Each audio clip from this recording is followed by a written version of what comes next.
October 16 வியாழக்கிழமை 2014 ஆண்டு நாங்கள் பன்னிப்பிட்டியில் அமைந்திருக்கக்கூடிய சக்தி கழகத்திலிருந்து சக்தி ப்ரெஸ் ரிலீஸை சக்தி சார்பாக நானும் செய்தியறை சார்பாக கோகுல்நாத் அவர்களும் இங்கே இருந்து நாங்கள் கொடுத்து கொண்டிருக்கின்றோம்.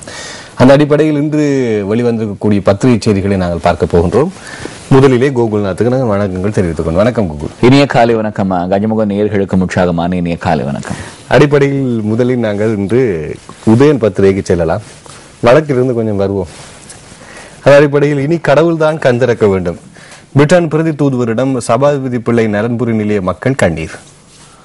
ஆமா, பிரிட்டன் பிரதி தூதுவர் அண்மையிலே யாழுக்கு விஜயம் செய்திருந்த பொழுது அங்கே இருக்கக்கூடிய சில முகாம்களில் நலன்புரி நிலையங்களில் இருக்கக்கூடிய மக்களை சென்று சந்தித்திருந்தார். அந்த மக்களோடு அளவலாவி சம்பாஷணை செய்து அவர்களுடைய துயர்களை அவர்களுடைய நலன்களை கேட்டறிந்து கொண்டார். அந்த நேரத்தில் எடுக்கப்பட்ட ஒரு நிலப்படத்தோடு இந்த செய்தி வழியாக இருக்கிறது. அதே நேரம் நலன்புரி நிலையத்தில் இடம்பெயர்ந்து 24 வருடங்களாக வாழும் வலிகாப்பு வடக்கு மக்களின் சவால்களை நேரடியாக அறிந்து கொண்டேன் என்று பிரிட்டன் பிரதி தூதுவர் லோரா டேவிட்ஸ் தெரிவித்திருக்கிறார். வேலையின்மை வறுமை யாழ் மாவட்டத்தில் அதிகம். ஆமா கஜமுகன், இப்பொழுது ஜனாதிபதி மஹிந்த ராஜபக்ச அவர்கள் யாழ் மாவட்டத்துக்கான விஜயத்தில் ஈடுபட்டிருக்கிறார். பல்வேறு அபிவிருத்தி திட்டங்களை ஆரம்பித்து வைத்திருக்கிறார். அங்க இருக்கக்கூடிய அரசு உத்தியோகத்தர்களுக்கு கடந்த சில நாட்களுக்கு முன்னதாக மோட்டார் சைக்கிள்களையும் கூட அவர் அன்பளிப்பு செய்திருந்தார். இந்த நேரத்தில் இப்பொழுது யாழ் மாவட்டத்தின் மீது அதிகமான கவனம் திரும்பி இருக்கிறது. அந்த நேரத்திலே அங்கிருக்கின்ற ஊடகவியலாளர்களும் கூட தங்களுடைய செய்திகளிலே யாழ் மாவட்டம் சார்ந்த செய்திகளை புள்ளி விவரங்களை வெளியிட்டுக் கொண்டிருக்கிறார்கள். அப்படியாக வேலையின்மை யாழ் மாவட்டத்திலே அதிகரித்திருக்கிறது, வறுமை அதிகரித்திருக்கிறது என்கின்ற அந்த செய்தியை ஜனாதிபதியினுடைய கவனத்திற்கு இந்த செய்தியினூடாக அவர் கொண்டு வந்திருக்கிறார். தேசிய ரீதியில் வேலையின்மை 4.4, ஆனால் யாழ் மாவட்டத்தில் 7.2. முன்னர் 8.3 இருந்தது. ஆனால் யாழ்ப்பாணத்தில் ஏற்பட்ட அபிவிருத்தி மற்றும் நிதி இணைக்கப்பாடு மூலமாக கொஞ்சம் குறைக்கப்பட்டிருந்தாலும் தேசிய அளவிலோடு ஒப்பிடும் போது சராசரியாக பின்தங்கிய நிலையில் இருக்கிறது இங்கே நாங்கள் அறிய தரலாம். அடுத்து, காணாமல் போனோர் குறித்த 14,000 முறைப்பாடுகள் வெளிவிவகார அமைச்சிடம். காணாமல் போனோர் குறித்து விசாரணை செய்யும் ஜனாதிபதி ஆணைக்குழு விசாரணைகளுக்காக கையளித்தது. ஆமா, காணாமற் போனோர் தொடர்பான விசாரணைகளை மேற்கொள்கிற ஜனாதிபதி ஆணைக்குழு மேக்ஸ்வெல் பரணகம் அவருடைய தலைமையிலே விசாரணைகளை முன்னெடுத்திருந்தது. இதிலே வெளிநாடுகளுக்கு சென்று காணாமற் போனவர்கள் அல்லது வெளிநாடுகளுக்கு சென்றிருக்கலாம் என்று கருதப்படுகிறவர்களுடைய முறைப்பாடுகள் தான் வெளிவிவகார அமைச்சின் வசம் கொடுக்கப்பட்டிருக்கின்றன. இந்த வெளிவிவகார அமைச்சு இவற்றை தூதுவர் ஆலயங்களுக்கு அனுப்பி அவர்கள் விசாரணைகளை மேற்கொண்டு காணாமல் போனவர்கள் தொடர்பான தகவல்களை திரட்ட முடியுமா என்று அவர்கள் அந்த சந்தர்ப்பத்திலே முயற்சிகளை எடுப்பார்கள். இதுதான் அடுத்த கட்ட நடவடிக்கையாக இதுதான் இருக்கிறது. ஆனால் ஜெனீவா மனிதுரிமைகள் பேரவையிலே அங்கே இலங்கையினுடைய இறுதிக்கட்ட யுத்தத்திலே இடம்பெற்றதாக கூறப்படுகிற மனித உரிமை மீறல்கள் தொடர்பான ஒரு சர்வதேச விசாரணை இப்பொழுது ஆரம்பித்திருக்கிறது. இலங்கைக்கு வருகை தராமல் விசாரணை குழுவினர் ஐரோப்பிய தேசங்கள் என்கின்ற வேறு நாடுகளிலிருந்து விசாரணைகளை முன்னெடுத்துக் கொண்டிருக்கிறார்கள். அந்த சந்தர்ப்பத்திலே நாங்கள் வெளிவிவகார அமைச்சிற்கு இங்கிருக்கின்ற காணாமல் போனோர் தொடர்பான விசாரணைகளை மேற்கொள்கிற குழு அறிக்கைகளை சமர்ப்பித்து அதனை தூதுவர் ஆலயங்களுக்கு அனுப்பி கொண்டிருக்கிறார்கள். அடுத்து, எல்லோரையும் எப்போதும் ஏமாற்றுவதற்கு முடியாது. அமைச்சர் டக்ளஸ் தேவானந்தாவிற்கு முதலமைச்சர் விக்னேஸ்வரன் சாட்டை என்கிற செய்தி.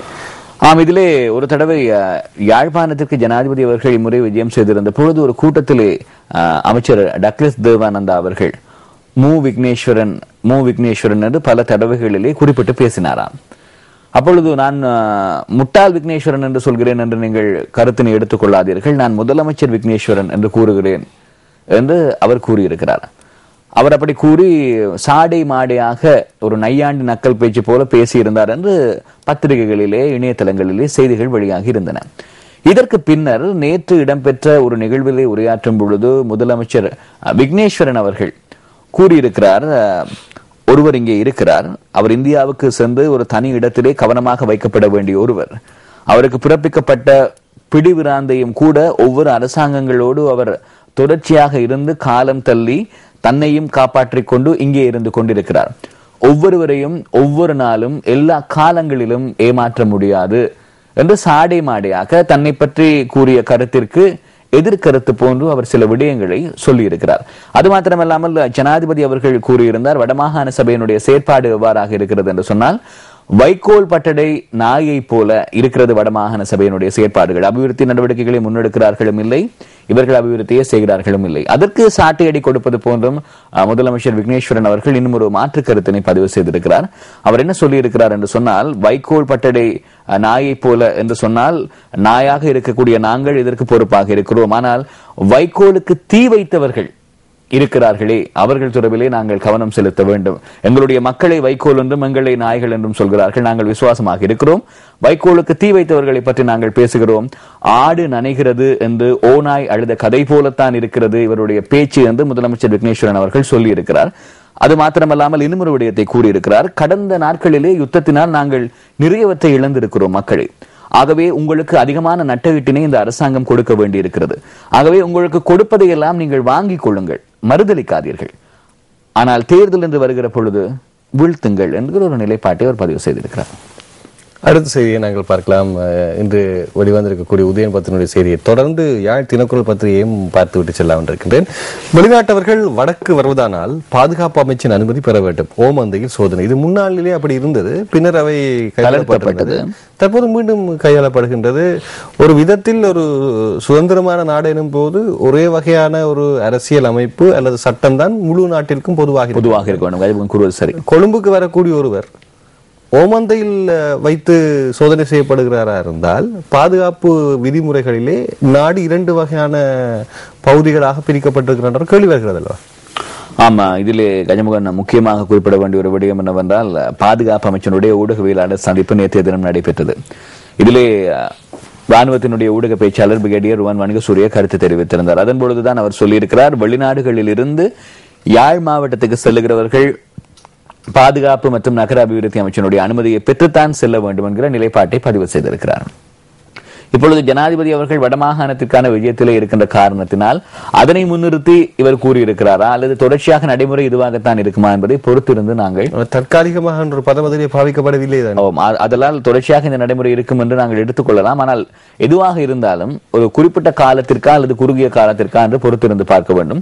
எது எப்படி இருந்தாலும் இப்பொழுது யாழ் மாவட்டத்துக்கு செல்கிறவர்கள் அனுமதியை வாங்க வேண்டும். கொழும்புக்கு வருவதற்கு அனுமதி இல்லை என்றால் அந்த 2 மாவட்டங்களும் ஒரு மாற்றான் தாய் மனப்பான்மையோடு அணுகப்படுகிற ஒரு நிலையை வெளிப்படுத்துவதாகவும் இருக்கிறது. அதே தருணம் எவ்வகையான அபிவிருத்தி செய்தினும் இவ்வகையான சில செயற்பாடுகள் வாக்குகளிலே வீழ்ச்சியை ஏற்படுத்த செய்யலாம். ஏனென்றால் வடமாகாணத்துக்கு மக்களை பொறுத்த மட்டும் அவர்கள் முழுமையாக சுயாதீனமாக உரிமையுடன் செயல்பட, அவர்கள் சலுகைகளை பற்றி சிந்திப்பதை விட உரிமைகளை பற்றி சிந்திக்கக்கூடியவர்கள் என்பதை கடந்த கால தேர்தல் முடிவுகளும் கூட பிரதிபலித்திருந்தன.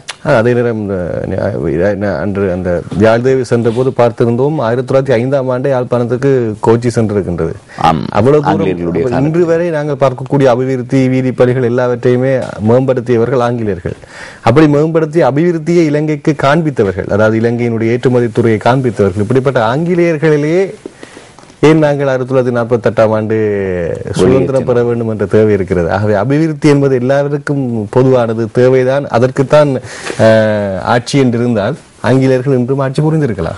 இதிலே கஜமுக நீங்கள் கூறுவது சரி. இப்ப யாழ்தேவியை பற்றி கதைக்கும் பொழுது இன்னும் ஒரு முக்கியமான விடயம் ஞாபகத்துக்கு வருகிறது. யாழ்தேவி 1956ஆம் ஆண்டு உத்தியோகபூர்வமாக முன்னெடுக்கப்பட்டது. அதன் பொழுது உத்தரதேவி என்கிற ஒரு இன்னும் ஒரு ரயிலும் இருந்தது, ரயில் சேவையும் இருந்தது. இந்த யாழ்தேவி உத்தரதேவி என்கின்ற இந்த 2 ரயில் சேவைகளும் தான் அந்த குறிப்பிட்ட காலப்பகுதியிலே இலங்கையினுடைய ரயில்வே துறைக்கு அதிகமான வருமானத்தை ஈட்டிக் கொடுத்ததாக இருந்தான். அதன் பின்னர் தான் மலையக ரயில் சேவையான உடரட்டமணிக்கே கொடிமணிக்கு என்கிற இன்னும் ஒரு ரயிலும் காலுகுமாரி என்று சொல்லி காலி மாவட்டத்திற்கான ரயில் சேவைகளிலும் ருஹனுகுமாரி என்று தென்பகுதிக்கான ரயில் சேவைகளிலும் 2ஐ அவர்கள் சேவையில் அமர்த்தினார்கள் என்று கூறுகிறார்கள். ஆகவே யாழ்தேவி இப்பொழுது வந்திருக்கிறது. உத்தரதேவிக்கு என்னாகும் என்பதையும் பலர், அதாவது 1960களில் இருந்தவர்கள் எதிர்பார்த்துக் கொண்டிருக்கிறார்கள். அப்படியான பல செய்திகளை இணையதளங்களின் வாயிலாக காணக்கூடியதாக சொல்ல வரும் விடயம், உலகமே வெறுமனே அபிவிருத்திக்கு மாத்திரம் ஆட்சிகளை எதிர்நோக்கவில்லை என்கின்ற பொருள் இருக்கும் போது வெறுமனே அந்த மக்கள் எதிர்பார்க்கின்ற விடயங்களை நாங்கள் மட்டம் தட்டுவதும் தவறு. அதேவேளை கஜமுகன் இடம் பொருள் ஏவல் என்று சொல்வார்கள். ஒரு விடயம் எந்த சந்தர்ப்பத்திலே நிகழ்த்தப்படுகிறது, எவரால் நிகழ்த்தப்படுகிறது, யாருக்கு நிகழ்த்தப்படுகிறது, எதற்காக நிகழ்த்தப்படுகிறது, எந்த பின்புலத்திலே நிகழ்த்தப்படுகிறது என்கின்ற கேள்விகளுக்கான விடைகளை நாங்கள் காணும் பொழுது ரொம்பவும் இலகுவாக ஏன், எதற்காக, எதனை நோக்காக நடைபெறுகிறது என்பதை அறிந்து கொள்ள முடியும். அடுத்த செய்திக்கு நாங்கள் செல்லலாம். ஜனாதிபதி தருவதை ஏற்றுக்கொள்ளுங்கள், தேர்தலில் அவரை வீழ்த்துங்கள். அதே ஜனாதிபதியும் கூறுகிறார், நாங்கள் எவ்வளவுதான் செய்தாலும் நீங்கள் வாக்களிக்க மாட்டீங்க, எனக்கு தெரிந்து நான் அபிவிருத்தி பண்ணி செய்கிறேன் என்று. பொதுவாக பார்க்கும்போது இருவரும் ஒரே வகையான பொருளை தான் சொல்லியிருக்கிறார்கள்.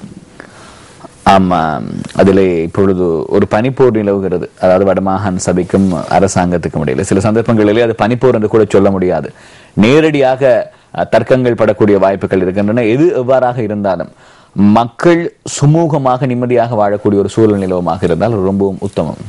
நேர அறிக்கையை பார்த்து கொண்டு வரலாம். பாரிய கொள்ளைகளுடன் தொடர்புடைய 17 பேர் கொண்ட கோஷ்டி கைது, 1 கோடி ரூபாய் பெறுமதியான பொருட்கள் மீட்பு, மானிப்பாய் போலீசார் அதிரடி. இப்பதான் நாங்க பார்க்கிறோம், சுமூகமாக மக்கள் வாழ்கிறார்கள் என்கின்ற பொருளிலே ஏதோ நாளாந்தம் ஒரு வெடிச்சத்தத்தை கேட்காமல் இருக்கின்றார்கள். ஆனால் வாழ்வெட்டு கதர்கள் கேட்டுக்கொண்டுதான் இருக்கிற யாழ்ப்பாணத்தில்.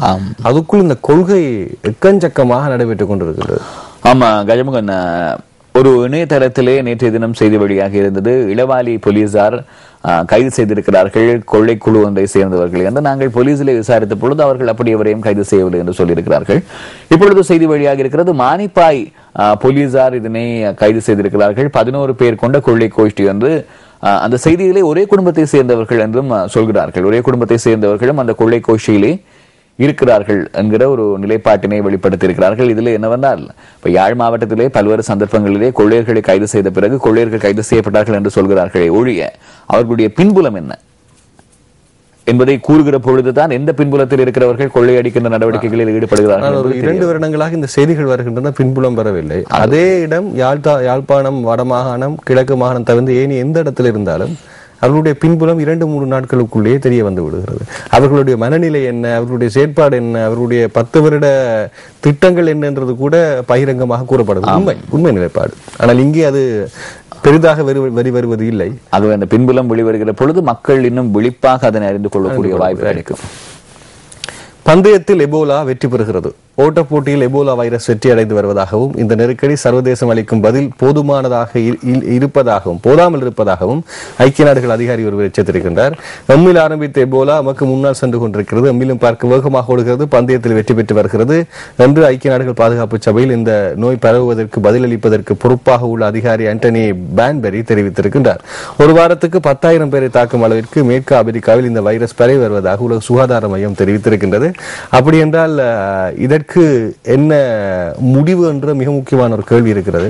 ஆம், இதிலே ஃபேஸ்புக்கினுடைய ஸ்தாபகர் மார்க் சகபர்க் அவர்கள் பெருந்தொகையான நிதியினை எபோலாவினை கட்டுப்படுத்துவதற்காக ஆப்பிரிக்க நாடுகளும் அமெரிக்காவுக்கும் வழங்கியிருக்கிறார். இது ஒரு சந்தோஷமான ஒரு செய்தி. அதாவது மனிதாபிமானம் இன்னும் வாழ்ந்து கொண்டிருக்கிறது, தனவந்தர்கள் இன்னும் இல்லாதவர்களுக்கு கொடுப்பதை தங்களுடைய நோக்காக கொண்டிருக்கிறார்கள் என்பதற்கு ஒரு சிறந்த உதாரணம்.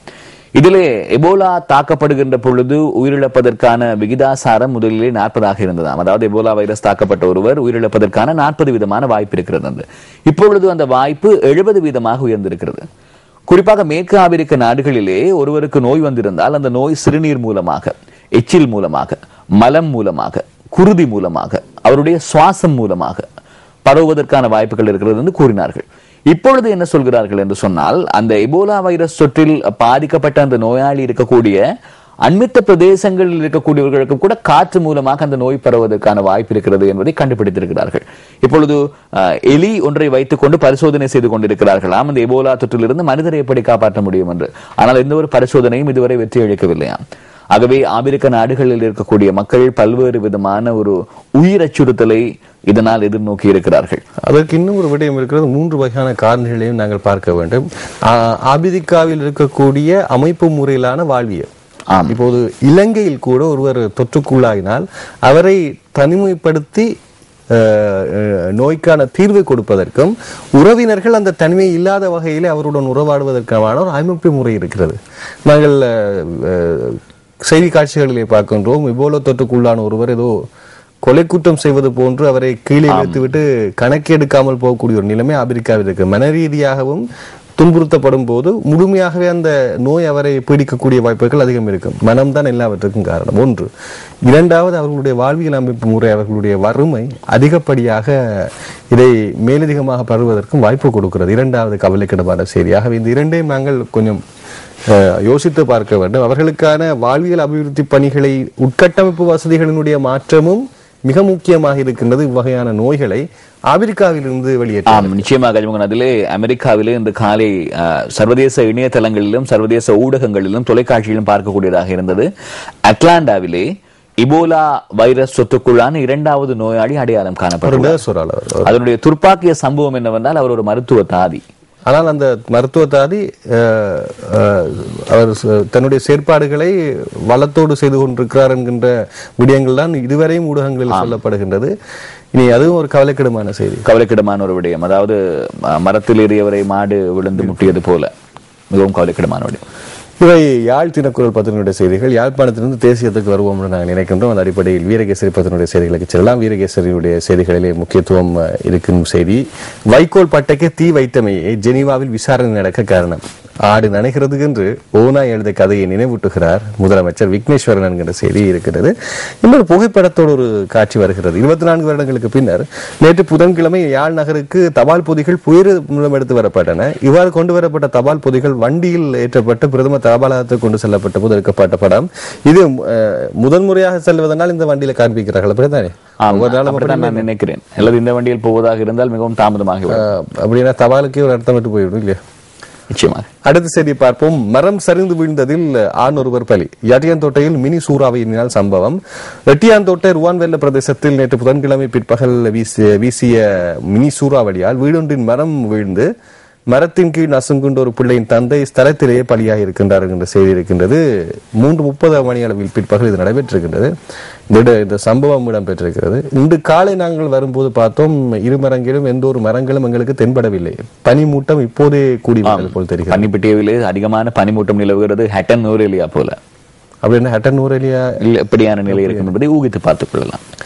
அடுத்து, வெளிநாட்டு பிரஜைகள் வடக்கு செல்வதற்கு முன் அனுமதி தேவை. பிரிகேடியர் ருவான் மணிக்கசூரிய தகவல் என்ற செய்தி இருக்கின்றது. நாங்கள் பார்த்தோம். அரசியல் அமைப்பில் மாற்றத்தை வலியுறுத்தும் ஜாதிக்கு ஹெல உரிமை என்கிற செய்தி இருக்கிறது. குறிப்பாக இதிலே அதிகப்படியான அந்த குரல் அழுத்தத்தை கொடுத்து கொண்டிருப்பவர் பாட்டலி சாம்பிகரானவக் என்பதை நாங்கள் சொல்லலாம். அதே நேரத்தில் அதுரலிய ரத்ன தேரர் அவர் கூறுகிறார், நிறைவேற்று அதிகாரத்தை இல்லாமல் செய்ய வேண்டும். அப்படி இல்லாமல் செய்கின்ற பொழுதுதான் அரசாங்கத்துக்கு நாங்கள் தொடர்ச்சியாக ஆதரவை வழங்க முடியும் என்கிற ஒரு நிலைப்பாட்டை உறுதியாக பதிவு செய்யும். அப்படி என்றால் இம்முறை ஜாதிக்கு ஹெல உரிமையினுடைய உதவி அரசுக்கு கிடைக்குமா இல்லையா? இது பொறுத்திருந்து பார்க்க வேண்டும். என்னவென்றால் கஜமுகன், எங்களுக்கு ஸ்ரீலங்கா முஸ்லிம் காங்கிரஸை பற்றி தெரியும். எப்பொழுதும் அரசாங்கத்துக்குள்ளே இருந்து சூளுரைப்பதிலே ரொம்பவும் வல்லவர்கள் அவர்கள். ஒவ்வொரு முறையும் அவர்கள் சூளுரைக்கின்ற பொழுது அப்பாவி முஸ்லிம் மக்கள் நினைப்பது என்னவென்றால் இவர்கள் சூளுரைப்பது போல எங்களுக்காக முன்னின்று எங்களுடைய உரிமைகளை வந்து தருவார்கள் என்று. ஆனால் இறுதியிலே என்ன நடக்கிறது என்பது அன்றாடம் காட்சியாக நாளாந்தம் நிகழ்ந்து கொண்டிருக்கிறது. சிறந்த உதாரணம், கிழக்கு மாகாண சபையிலே தனித்திருந்து போட்டியிட்டு அரசாங்கத்தோடு இணைந்து தமிழ் தேசிய கூட்டமைப்போடு சேர்ந்து ஆட்சி அமைப்பதை தவிர்த்து போனார்கள். ஆகவே ஹெல உரிமை எந்த ஒரு நிலைப்பாட்டிலே இருக்கிறது என்பதை பொறுத்திருந்து நாங்கள் பார்க்க வேண்டும். ஏனென்றால் மக்கள் இதனை பார்த்து பார்த்து பழகிவிட்டார். இப்போது ஊவா மாகாண சபை தேர்தல் மிகப்பெரிய ஒரு பேரிடியாகவும் இருக்கின்றது. எதிர்காலத்தில் எந்த சூளுரைக்கும் மக்கள் ஏற்புடையவர்களோ என்கின்ற சந்தேகத்தை வைத்திருக்கிறது. மக்கள் வெற்றி பெற்றிருக்கிறார்கள் போராட்டத்திலே. மக்கள் மக்களுடைய சக்தி இப்பொழுது ஓங்கிக் கொண்டிருக்கிறது. அடுத்த செய்திக்கு செல்லாம் என்று வெளியாக இருக்கக்கூடிய வீரகேசனுடைய இன்னும் 2 முக்கியமான செய்திகள். தங்கத்தை மக்களிடம் கையளிக்க வேண்டும், ஜனாதிபதிக்கு சங்கரி கடிதம். ஆமா, அந்த சங்கரி அவர்கள், தமிழர் விடுதலை கூட்டணியினுடைய பொதுச் செயலாளர் அவர்கள் நேற்றைய தினம் ஒரு உருக்கமான கடிதத்தை ஜனாதிபதி மஹிந்த ராஜபக்ச அவர்களுக்கு எழுதியிருந்தார். அதிலே அவர் குறிப்பிட்டிருக்கிறார் என்னவென்று சொன்னால், தமிழீழ விடுதலை புலிகளினுடைய காலகட்டத்திலே அவர்களுடைய வங்கிகளிலே மக்கள் தங்களுடைய நகைகளை அடகு வைத்திருந்தார்கள். அது மாத்திரமல்லாமல் சிலர் வற்புறுத்தி மக்களுடைய நகைகளை சுவீகாரம் செய்திருந்தார்கள். ஆகவே இப்படியாக சுவீகாரம் செய்த அடகு வைத்த நகைகளை உரிய ஆவணங்களை கொண்டு வந்து கொடுத்தால் கொடுப்பேன் என்று அரசாங்கம் சொல்லியிருக்கிறது. இந்த நடவடிக்கையை பாராட்டுவதாக தெரிவித்திருக்கிறார். அது மாத்திரமல்லாமல் இன்னும் ஒரு விடயத்தை குறிப்பிட்டிருக்கிறார்.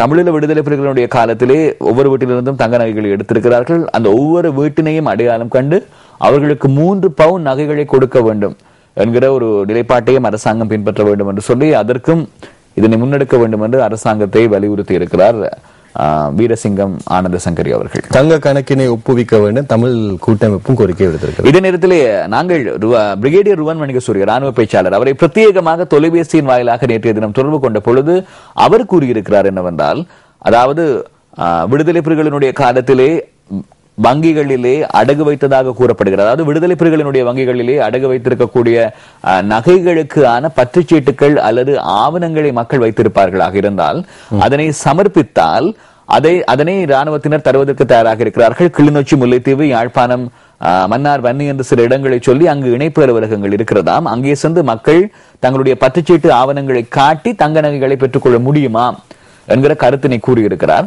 அது மாத்திரமல்லாமல் 2000 மக்களுடைய தங்க நகைகள் இப்பொழுது அடையாளம் காணப்பட்டுள்ளனவாம்.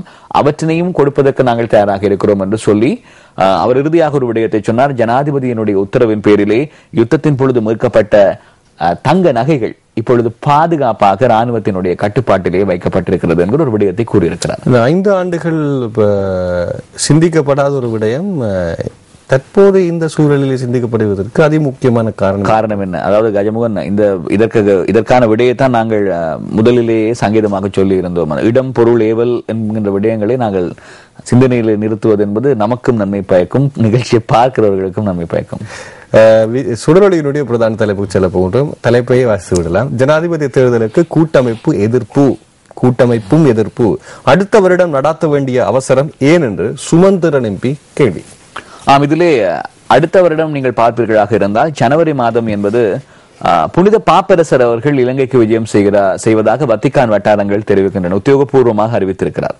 அது மாத்திரமல்லாமல் பாரதத்தினுடைய பிரதமர் நரேந்திர மோடி அவர்கள் இலங்கைக்கு விஜயம் செய்வதற்கான வாய்ப்புகள் இருக்கிறது என்பதை சுப்பிரமணியம் சுவாமி, பாரதிய ஜனதா கட்சியினுடைய சிரேஷ்ட தலைவர்களில் ஒருவர் ட்விட்டர் ஊடாக தெரிவித்திருக்கிறார். இப்பொழுது இணையதளங்களிலே ஒரு செய்தி வெளியாக இருக்கிறது. ஜனாதிபதி தேர்தல் நடைபெறுமாக இருந்தால் பாரத பிரதமருடைய விஜயத்திலும் கூட மாற்றங்கள் ஏற்படலாம் என்று. ஆகவே இந்த ஒரு நிலைப்பாட்டிலே கூட்டமைப்பு என்ன யோசிக்கிறது என்றால் ஒரு குறிப்பிட்ட குறுகிய காலகட்டத்திலே எவ்வாறு பிரசாரங்களை முன்னெடுப்பது என்பது பொறுத்திருந்து பார்ப்போம். அவர்கள் தங்கள் பிரசாரங்களை எடுப்பது என்பது இல்லையா?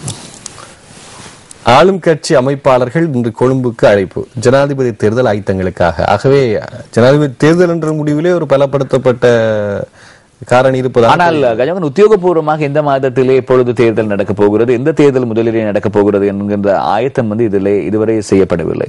இப்பொழுது பாசறைக்குள்ளே ஆயத்த நடவடிக்கைகள் நடைபெறுகிறது. எல்லாம் ஆயத்தம் முடிந்த பிறகு அறிவிப்பு என்னவோ வெளியாகிறதோ தெரியாது. தங்கத்தை வழங்கி தமிழினத்தின் உரிமை குரலை நசுக்க முடியாது, தீர்வு கிட்டு வரை அது ஓயாது, ஓங்கி ஒலிக்கும் என்கிறார் வேலாயுதம் எம்பி. வேலாயுதம் எம்பி குறிப்பாக ஊவா மாகாண சபை இப்போது ருத்ரதீபன் வேலாயுதம். அதே நேரம் ஊவாவை பிரதிநிதித்துவப்படுத்துவார், பதுலையை பிரதிநிதித்துவப்படுத்துபவர். அவர் பாராளுமன்ற உறுப்பினராகவும் இருக்கிறார். அதையும் நாங்கள் கூற வேண்டும். அவர் பாராளுமன்ற உறுப்பினராக வருவதற்கும் ஒரு காரணம் இருந்திருக்கின்றது. ஹரீன் பெர்னாண்டோ அவர்கள் முதலமைச்சர் வேட்பாளராக ஐக்கிய தேசிய கட்சியின் சார்பிலே களமிறங்கியதனால் பாராளுமன்றத்தில் ராஜினாமா செய்தார். அந்த வாய்ப்பு. ஆகவே அவர் இப்போது உரிமை பற்றி கூறக்கூடிய அளவுக்கு இருக்கிறது. அவர் கூறுகின்றார், தமிழினம் என்றால் தங்கத்தை கொடுத்து நசுக்க முடியாதவர்கள் உரிமை குரல் என்று. அதே போன்று மலையக மக்களினுடைய அந்த உரிமை சிந்தனையும் இருக்குமாக இருந்தால் மிக ஒரு தெளிவான ஒரு பாதையை நோக்கி சமுதாயம் நகரக்கூடியதாக இருக்கும். நிச்சயமாக. அடுத்த செய்தி, வன்னியில் கைப்பற்றிய மிகுதி தங்கம் அங்கே கேள்வி எழுப்புகிறது கூட்டமைப்பு. பார்த்தோம். மக்களின் நகைகளை கையளிக்க 5 வருடங்கள் சென்றது ஏன்? நான் கேட்ட கேள்வி அப்படியே சுடரொலி ஆசிரியரும் கேட்டிருக்கிறார். அவர் கேட்ட கேள்வியை தான் நான் சொன்னேன். நினைக்கிறேன் இடம், பொருள், ஏவல் என்பது அந்த 5 வருடங்களுக்கு முன்னர் வரவில்லை. இப்பொழுது காலம் கனிந்திருக்கிறது, சூழ்நிலை அமைந்திருக்கிறது, கொடுக்கத்தானே வேணும். அடுத்த செய்திக்கு போக வேண்டும். நாங்கள் அடுத்த செய்தி, கொழும்பு யாழ் புகையிரத சேவை அட்டவணை. இது நமக்கு இல்லை இங்கேப்பா. எலெக்ஷன் சீசன் மட்டும் இங்கே விசிட் பண்ண நமக்கு வேற அட்டவணை இருக்கிறதாயா? ஜேபியினுடைய கேலி சித்திரம் பல அர்த்தங்களையும் குறிப்பிடுகிறது, சில கேள்விகளுக்கு முடியாக அமைகிறது. அடுத்து நாங்கள் தினக்குரல் பத்திரிகை செய்திகளுக்கு செல்லாம். வெளிநாட்டவர்கள் வடக்குக்கு செல்வதனால் பாதுகாப்பு அமைச்சின் அனுமதி பெற வேண்டும், ஓமந்தையில் சோதனை. ஈழக் கோரிக்கை கைவிட்டு விட்டோம், ஜனாதிபதி ஆட்சி முறையை ஒழியுங்கள், தமிழ் கூட்டமைப்பு வலியுறுத்தல். கூறிவிட்டார்களே, இப்போது ஒழிக்கப்படுமா? ஆமா, இப்பொழுது ஆனால் அந்த பேச்சிலே கோகுல் முழுமையாக ஜனாதிபதி முறைமை ஒழிப்பதாக ஜனாதிபதி எந்த விடயத்தையும் சொல்லவில்லை. நிறைவேற்று அதிகாரத்தை பற்றி தளர்த்தலாம் என்ற ஒரு விடயம் தான் சொல்ல. ஜனாதிபதி அவர்கள் என்ன சொன்னார் என்று சொன்னால், தமிழ் தேசிய ஈழக்கோரிக்கையை கைவிடுவீர்களாக இருந்தால் நிறைவேற்று அதிகார ஜனாதிபதியை இல்லாது செய்வேன் என்று அவர் சொல்லியிருக்கிறார் என்றால், இந்த கருத்தை சொன்ன உடனேயே தமிழ் தேசிய கூட்டமைப்பினுடைய பல்வேறு தரப்பினரும் மொட்டந்தலைக்கும் முழங்காலுக்கும் முடிச்சு போடுகிற நடவடிக்கைகளிலே ஜனாதிபதி அவர்கள் ஈடுபடுகிறார் என்று சொல்லியிருந்தார். இப்படி கஜமோகன் இப்படி எடுத்துக்கொள்ளுங்கள். இப்பொழுது நாடு கடந்த ஒரு இடத்திலே புலம்பெயர்ந்த மக்கள் மத்தியிலே ஈழக்கோரிக்கை என்கின்ற ஒரு கோரிக்கை இருக்குமாக இருந்தால் அவர் வந்து அந்த ஈழக்கோரிக்கை என்பது யாருடைய மனதிலே இருக்க வேண்டும் என்பதை சுட்டிக்காட்டவில்லை. எங்கேனும் ஒரு மூலையிலே ஈழக்கோரிக்கை இருக்குமாக இருந்தாலும் கூட நிறைவேற்ற அதிகாரத்தை கைவிட முடியாது என்கிற நிலைப்பாட்டினை பதிவு செய்தது போலத்தான் இருக்கிறது. ராஜதந்திரமாக அந்த வார்த்தை பிரயோகத்தை அவர் சொல்லி இருக்கிறார். ஆகவே அந்த வார்த்தை பிரயோகத்தினுடைய அர்த்தம் நானும் அது யோசித்தேன் என்றால் அதற்கு முன்னர் தமிழ் தேசிய கூட்டமைப்பினுடைய மாநாடு நடைபெற்றது. அந்த மாநாட்டிலே புதிதாக தலைவர் ஒருவர் தேர்ந்தெடுக்கப்பட்டார் தமிழ் அரசு கட்சி சார்பாக மாவை சேனாதிராஜா அவர்கள். இந்த நேரத்திலே குறிப்பாக இரா சம்பந்தன் அவர்கள் பாராளுமன்ற குழு தலைவர் தமிழ் தேசிய கூட்டமைப்பினுடைய தலைவர் கூறும்போது நாங்கள் ஒரே ஐக்கிய இலங்கைக்குள் தீர்வு என்பதை அந்த இடத்திலே பகிரங்கமாக தீர்மானமாக எடுத்திருந்தார். அதே நேரத்தில் நீதிமன்றத்துக்கு சென்றும் கூட மாவை சேனாதிராஜா அவர்கள் சத்திய கடதாசியின் மூலமாக அதனை உறுதிப்படுத்தியிருந்தார். ஆகவே அந்த இடத்திலேயே ஈழக்கோரிக்கை என்பதை தமிழ் தேசிய கூட்டமைப்பு கைவிட்டு விட்டது என்பது திட்ட தெளிவாக தெரிகிறது. ஆகவே அந்த இடத்திலே ஒரு கேள்வி பிறக்கிறது. சொல்வீங்களே. அடுத்த செய்திக்கு போலாம். கேலிக்கூத்து அரசியல் வேண்டாம், ஜனாதிபதி முறையையும் ஈழக்கோரிக்கையும் தொடர்பு படுத்தி நகைச்சுவை அரசியல் செய்ய வேண்டாம் என்று ஆட்சியாளரை கேட்டுக்கொள்வதாக முன்னாள் ராணுவ தளபதியும் ஜனநாயக கட்சியின் தலைவருமான சரத் பொன்சேகாவும் கூட தெரிவித்திருக்கின்றார். ஆகவே ஒரே கருத்து பல வகைகளில் இருந்து வருகின்றது. இது தவிர அடுத்த செய்தி, தமிழ் மக்களுக்கு உரித்தான தங்கம் 5.5 வருடங்களாக எங்கிருந்தது என்கின்ற கேள்வியை தினக்குரல் பத்திரிகையிலுமே பதிவு செய்திருக்கின்றார்கள். அடுத்து, சர்வதேசம் காட்டும் இரக்கத்தில் சிறு துளியை கூட அரசு மீது காட்டுவதில்லை, பிரிட்டிஷ் தூதரிடம் சபாபதி முகாம் மக்கள் கண்ணீருடன் தெரிவிப்பு என்கின்ற செய்தி பிரசுரமாக இருக்கின்றது. நிறைவேற்ற அதிகார எதிர்ப்பு அவரது சட்டைப்பையில் இருந்தே புகையாக கிளம்பிக் கொண்டிருக்கிறது. ஹெலோ உரிமையினுடைய சிந்தனை மையப்படுத்தியாக பிரதீப் கேலிச்சித்தர் வருந்திருக்கிறார். இந்த இடத்தில் இன்னொரு விடயம், இந்த ஹெலோ உரிமையினுடைய பேச்சை எப்படி எடுப்பது? உதாரணத்துக்கு விமல் வீரவன்ச அவர்கள் தேசிய சுதந்திர முன்னணியை தனித்து போட்டியிட வைத்திருந்தார். ஊவமான தேர்தலிலே மொன்றாகலை மாவட்டத்தில் மாத்திரம் 12 கோரிக்கைகள் அவர் வைத்திருந்தார். 12 கோரிக்கை. அந்த கோரிக்கைகள் அங்கே இப்பொழுது 12 அம்ச கோரிக்கைகளை வைத்திருக்கிறார். அரசாங்கத்தினுடைய நிலைப்பாடு சாதகமாக இருக்கவில்லை. ஆகவே கலந்துரையாடல்கள் மட்டத்திலே இருக்கிறது என்று சொல்கிறார். ஒரு மாத காலமாக அந்த 12 கோரிக்கைகள் கலந்துரையாடல் மட்டத்தில் இருக்கிறது. இது எவ்வாறாயினும் இப்பொழுது கஜமுகன் இப்பொழுது பல பரீட்சைகள் எழுதப்பட்டிருக்கின்றன அரசியல் அரங்கிலே. எந்த பரீட்சைக்கான பெறுபேறும் இதுவரை வெளியாகவில்லை. இப்பொழுதெல்லாம் பெண்டிங்கில் இருக்கிறது. ஆகவே இந்த பரீட்சைக்கான பெறுபேறு வெளியாக வேண்டும் என்று சொன்னால் ஒரு தேர்தல் அறிவிக்கப்பட வேண்டும். ஜனாதிபதி தேர்தலோ பொது தேர்தலோ.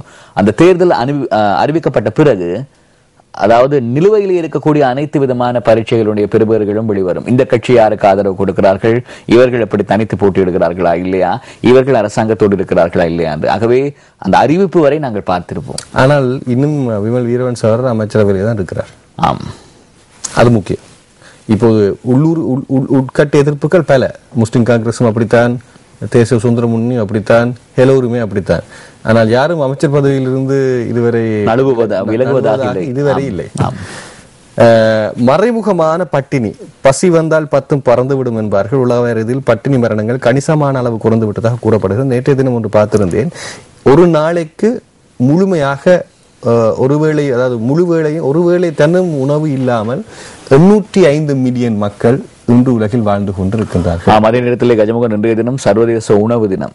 ஆகவே அந்த பாரதியுடைய ஒரு கவிதை இருக்கிறது, இனி ஒரு விதி செய்வோம், அதை எந்நாளும் காத்திடுவோம், தனி ஒரு மனிதனுக்கு உணவில்லை எனில் ஜகத்தினை அழித்திடுவோம் என்பது போல பட்டினி என்பது இருக்கக்கூடாது என்பதை 19ஆம் நூற்றாண்டிலேயே பாரதி பறைசாற்றி இருக்கிறான் உலகத்திற்கு என்பதை சொல்வதில் எங்களுக்கும் ஒரு பெருமை இருக்கிறது. அதே நேரத்தில் நியூட்ரிஷன் என்று சொல்லப்படுகின்ற போஷாக்கு உணவுகளை ரசாயனமற்ற முறையிலே கொடுப்பதிலே உலகம் தோல்வி அடைந்திருக்கிறது என்கின்ற ஒரு உத்தரவை உலக சுகாதார நிறுவனம், அதே நேரம் உலக உணவு திட்டம், இந்த இரண்டும் நேரடியாக கூறியிருக்கின்றார்கள். நேற்றைய தினம் இது உத்தியோகபூர்வமாக அறிவிக்கப்பட்டிருக்கின்றது. ஆகவே எதிர்காலத்திலே மக்களினுடைய உணவிற்கு என்ன கிடைக்க போகிறது, அடுத்த சந்ததி என்ன செய்ய போகின்றது? இதிலே பார்த்தீர்களாக இருந்தால் நுகர்வு என்பது எப்படியாக இருக்கிறது என்றால், ஏதேனும் ஒரு உணவை நுகர்கின்றவர்களாக மக்கள் இருக்கிறார்களே ஒழிய போஷாக் இருக்கக்கூடிய சரியான கலோரியை கொடுக்கக்கூடிய உணவினை நுகர்கிறார்களா என்பதிலே ஒரு சந்தேகம் இருக்கிறது. செல்வந்தர்களாக இருந்தாலும் கூட அவர்களும் கூட சரியான போஷாக்கான உணவுகளை நுகராமல் இருக்கிறார்கள் என்றுதான் ஐநாவினுடைய தரவுகளிலே குறிப்பிட்டிருக்கிறது. ஆகவே இன்றைய தினம் நாங்கள் உணவினை நுகர்கிறோம் என்பதை ஒரு புறம் வைத்துவிட்டு போஷாக்கான உணவினை நுகர்கிறோமா என்பது தொடர்பில் எங்களுடைய சிந்தனையை செலுத்தினால் பொருத்தமாக இருக்கும். ஆகவே அது 0 அளவிற்கு அது நடைபெறும் வரை பாரதியினுடைய அந்த உணர்விற்கும் அந்த கருத்துக்கும் நாங்கள் போராடுவோம். நிச்சயமாக மனிதராகிய நாம் செய்ய வேண்டிய அதிமுக்கிய கடமை. நிறைவாக தினகரன் பத்திரிகை செய்திகளை பார்க்கலாம். பிரதான தலைப்பு: வடக்கு அதிவேக நெடுஞ்சாலை நிர்மாண பணிகள் ஆரம்பம். ஜனாதிபதியினால் அடுத்த மாதம் அங்குரார்ப்பணம். 1.25 மணி நேரத்தில் கொழும்பிலிருந்து கண்டி தம்புள்ளைக்கு பயணம். நெடுஞ்சாலை திட்ட அமைச்சர் நிர்மல கொத்தலாவல 154 கிலோமீட்டர் 6819 ஏக்கர் காணிகள் சுவீகரிப்பு என்கிற செய்தி இருக்கின்றது. வடக்கு அதிவேக பாதை என்று இருக்கின்றது. ஆனால் கண்டிக்கு செல்லுகின்ற நேரம் இப்படி என்றுதான் கூறுகின்றார்கள். வடக்கிற்கு எங்கு வரை இந்த பாதை நிர்மாணம் அமைக்கப்படுகின்ற ஒரு தெளிவு தேவைப்படுகிறது எனக்கு. ஆமா, இதிலே கஜமுக அந்த திட்டம் சம்பந்தமான விடயங்கள் விரைவில் அறிவிக்கப்படும். ஆகவே இப்பொழுது யாழ்ப்பாணத்துக்கு திருகோணமலைக்கும் நெடுஞ்சாலை விஸ்தரிக்க உத்தேசிக்கப்பட்டிருப்பதாக குறிப்பிட்டிருக்கிறார். ஆகவே இடம் பொருள் எவ்வளவு இருக்கிறது அங்கே. அடுத்த செய்திக்கு செல்லலாம். யாழ்தேவி யுத்த தாங்கிகளின் இணைப்பென்ற மனநிலையில் யாழ்ப்பாண பிள்ளைகள் என்கின்ற செய்தி யார் கண்டுபிடித்திருக்கிறது? இதுல யாழ்ப்பாணத்தில் சுமார் 8 வயது பிள்ளை ஒன்று சித்திரம் ஒன்றை வரைந்திருக்கிறது. அப்படியாக, அதாவது யுத்த தாங்கிகள் அணிவகுத்து செல்வது போன்று யாழ்தேவி வந்த நாளிலே ஒரு சித்திரத்தை வரைந்திருக்கிறது. அந்த சித்திரம் தொடர்பிலே பேசப்படுகிறது அதிகளவிலே இணையதளங்களிலே. அதனை மையமாக கொண்டுதான் அமைச்சர் டலஸ் அழகப்பெருமா அவர்கள் இந்த கருத்தினை சொல்லியிருக்கிறார். இந்த நேரத்தில் மீண்டும் ஒரு ஞாபகப்படுத்துகின்றேன்.